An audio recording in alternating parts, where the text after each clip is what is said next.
Hey there, I'm Peter Michaels. Friday CRAFTernoons on the patio at Bo's, and the crew from Blindman Brewing is here. Hans, introduce the team. Hi, we got Brendan here, one of our brewers. Trevor, right here, one of our sales reps in Calgary. And good old Todd back here, one of our reps in Central Alberta. Just playing the role of the eye candy back there, just kind of chilling and putting out the vibe, which we've got a great summer beer with which to put out the vibe. Blindman has brought back a favorite from last year, and there's so many cool things going on with this beer.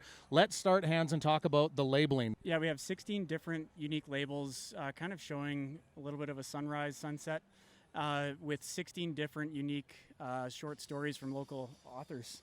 So we're really stoked about that. The other cool thing is it's in a 568 ml can, so it's kind of loosely called a stovepipe.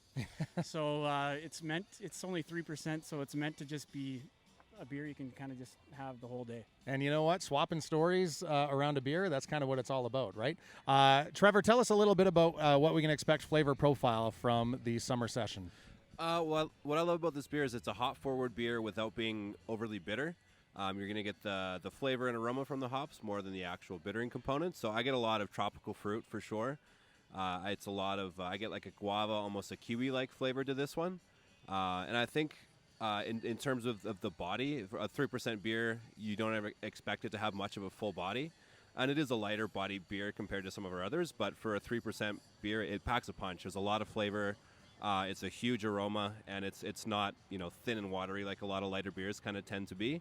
All right, well, the patio we are at here at Bo's. Everybody grab one of your tasters.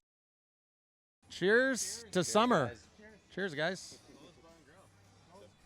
Yeah, you know what I love about that is you worry about a lighter beer losing the flavor, right? Like you say, it may be a little bit too watery, but that is full of flavor and sessionable, so you can drink them all day. Brendan, talk a little bit about some of the challenges about brewing a beer that's at 3% alcohol compared to what you would normally brew in the 5 to 6, even 7% range.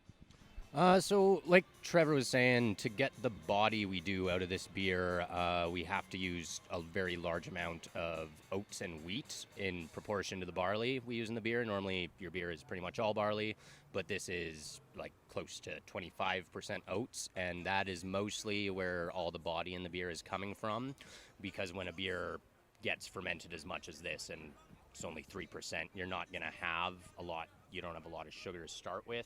And then most of the flavor from this beer comes from the hops. So again, like Trevor was saying, keep the bitterness down. We put most of our hops in towards the end of the brewing process. So once we're done our boil, we'll put in a lot of hops as opposed to during the boil, and then they don't get bitter. And we also dry hop this beer quite excessively, and that's where you're getting all those guava and kiwi-esque notes, other tropical fruit that Trevor mentioned. A great tasting beer that tells a great story, and I don't like to use the word light because I think that's got some maybe negative connotations to it. But is it okay if we call it a dad beer? Yeah, I think so. Because this is totally a dad beer where you can definitely sit back and have a few of these and still be able to function and do all your fatherly duties, right? Sounds good. Available right now at Bo's Barn Stage. Come down and grab this one from Blindman.